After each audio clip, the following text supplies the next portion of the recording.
At 190 feet below the Arabian Gulf, an F/A-18 Super Hornet loaded with classified avionics is sitting inverted in the silt. Iranian naval patrols operate these waters routinely. Every hour that aircraft stays on the seafloor is another hour a hostile government with a documented history of reverse engineering captured American hardware gets closer to the wreckage. And before a single salvage diver can touch it, someone else has to go down first to figure out whether the weapons on its wing stations are going to kill them. Before we dive in, comment where you are watching from and click subscribe.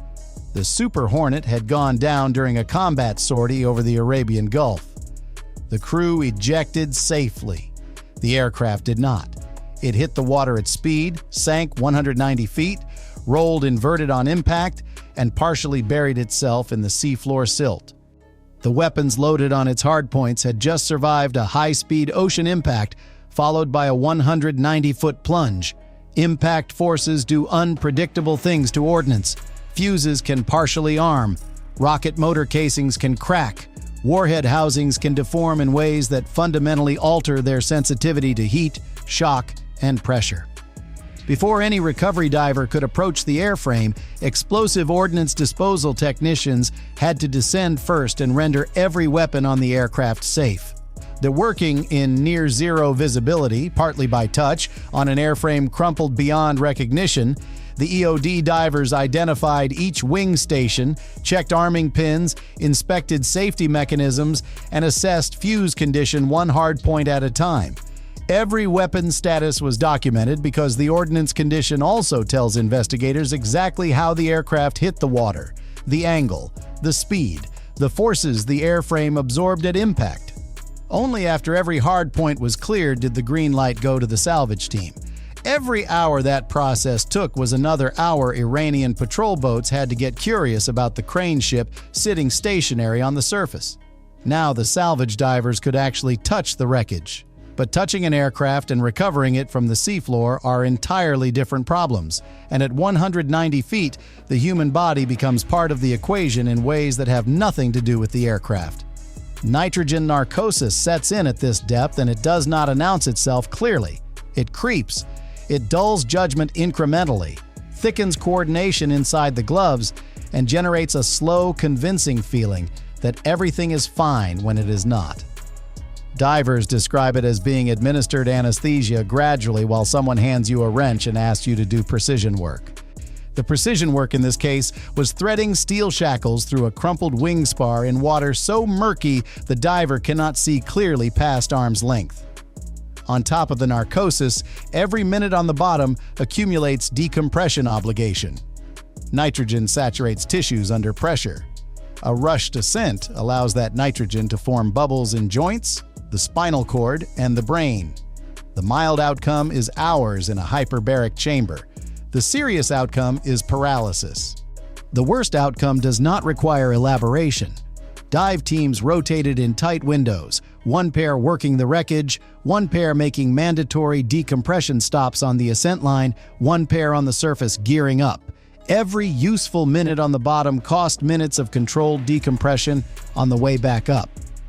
The divers identified the structural hardpoints on the inverted airframe: wing carry-through structures, engine mount frames, landing gear attachment fittings. The points originally engineered to handle significant flight loads.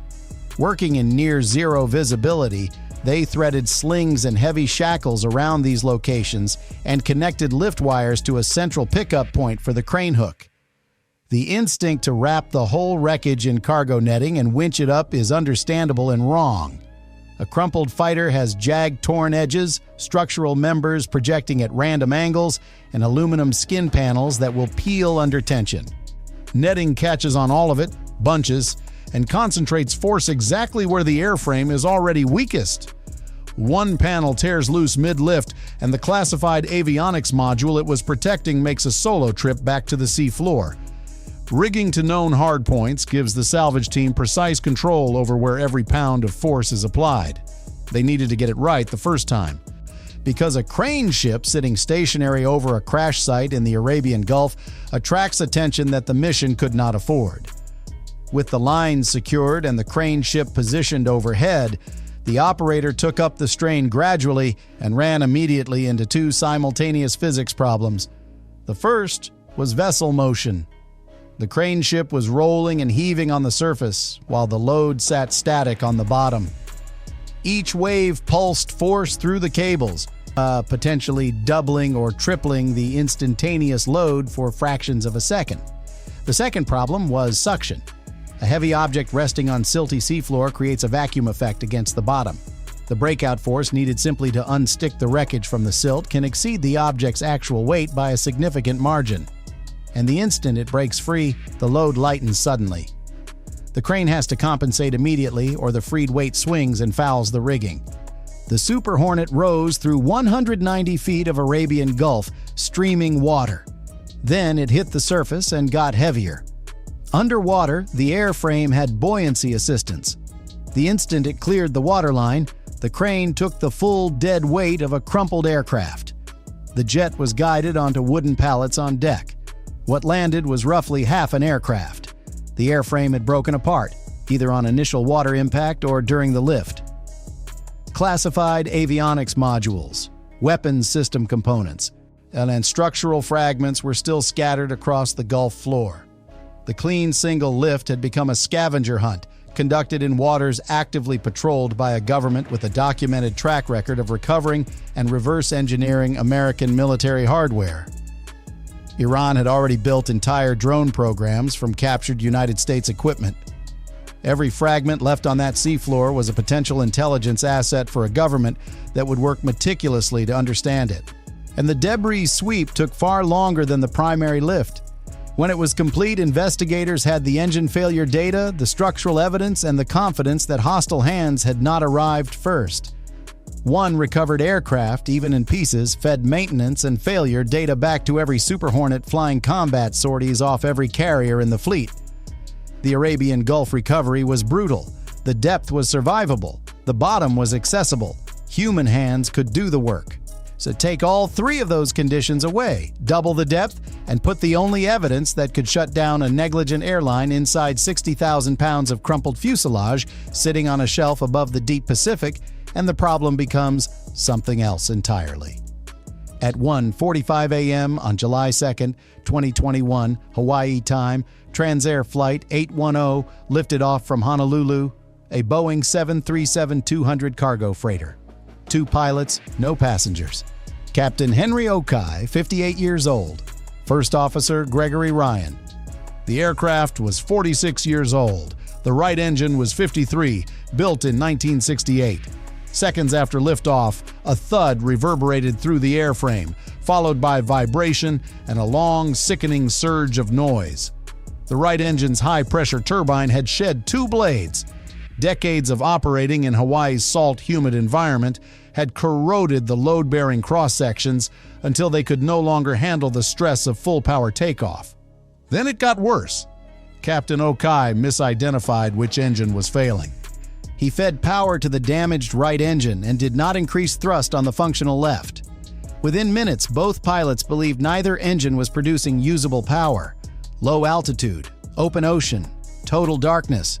11 minutes after takeoff, they ditched the 737 into Mamala Bay. The aircraft hit the surface, broke apart, and sank. Both pilots were pulled from the water alive.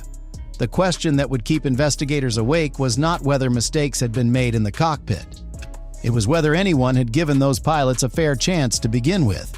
That answer was sitting on the Pacific floor at 350 to 450 feet, degrading by the hour.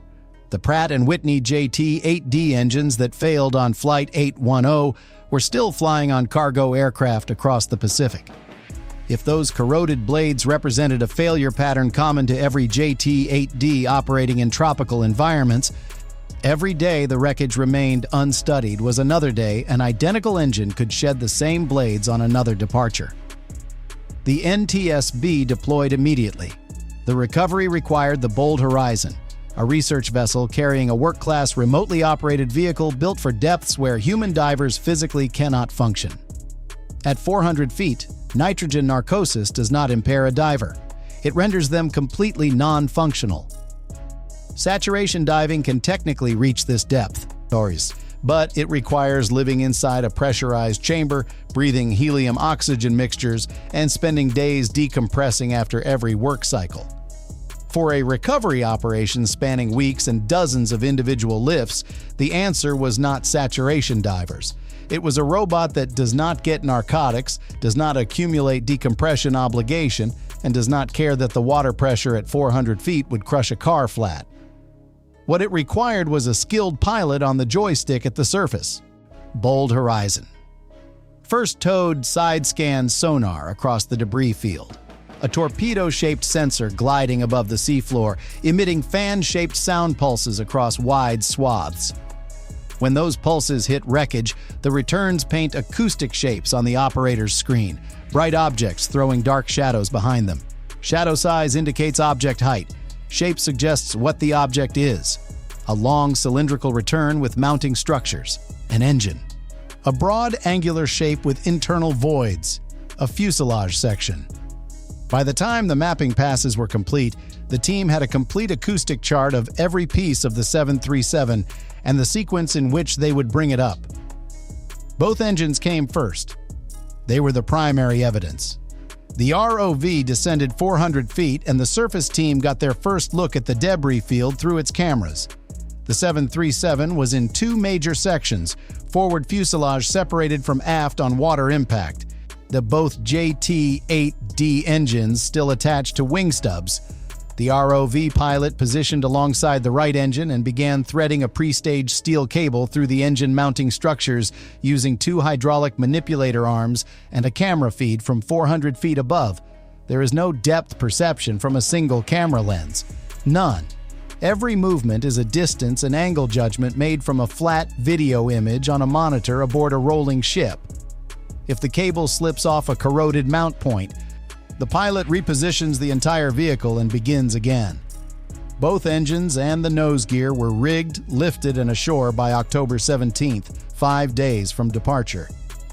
The Pratt & Whitney turbofans were crated for mainland shipment and a full supervised teardown, blade by blade. Bold Horizon returned on October 18th. The forward fuselage, 37 feet long and approximately 15,000 pounds, came up on October 20th. Challenging, but manageable.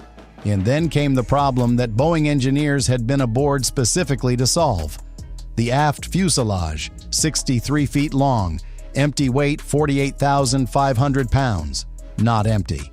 4 cargo containers remained inside, pushing total recovery weight past 60,000 pounds. Wings and tail still attached, both structurally compromised by impact. The flight data recorder and cockpit voice recorder were both located inside this section.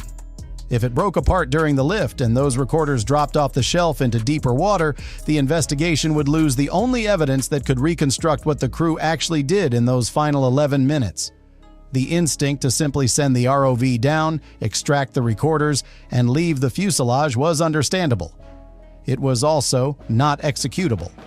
The recorders were mounted deep inside the structure behind access panels, almost certainly crushed or blocked by impact debris. The ROV's manipulators lacked the dexterity to excavate inside a collapsed cabin at depth. The only option was to bring 60,000 pounds of crumpled Boeing up intact. ROV operators spent hours threading cables through precise structural attachment points, distributing the load so no single connection bore disproportionate weight. The crane barge took up the strain. Foot by foot, 60,000 pounds of crumpled aircraft rose through 400 feet of Pacific. The wings flexed under changing hydrodynamic forces. The surface team watched the ROV cameras continuously for any sign of structural failure, a crack propagating along a spar, a skin panel beginning to peel, a cable cutting through corroded aluminum. If the wing sheared, the center of gravity would shift. The section would roll, snap its rigging, and drop. It broke the surface on October 31st. Both black boxes were intact.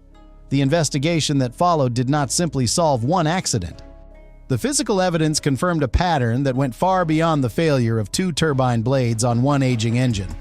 Captain Okai had experienced 5 engine failures flying 737s for Transair before Flight 810. High exhaust gas temperature readings on takeoff, readings that should place any crew on immediate alert, had become so routine that pilots had stopped treating them as warnings. The caution range indicators were appearing so frequently they had been normalized into background noise. The FAA had opened an investigation into Transair's maintenance deficiencies in 2020, a full year before the ditching. After Flight 810, Transair grounded its 737s for 1 week. Then the FAA revoked their inspection authorization entirely. Transair 737 operations ended permanently. The wreckage recovered from 400 feet of Pacific Ocean did not just reconstruct the final 11 minutes of one flight. It provided the physical confirmation of systemic failure that regulators had been building a case around for over a year, and supplied the evidence needed to close the operation for good. 2 recoveries, 2 different oceans, 2 entirely different threat environments, the same conclusion. Leave the wreckage on the bottom, and you leave the answers there with it.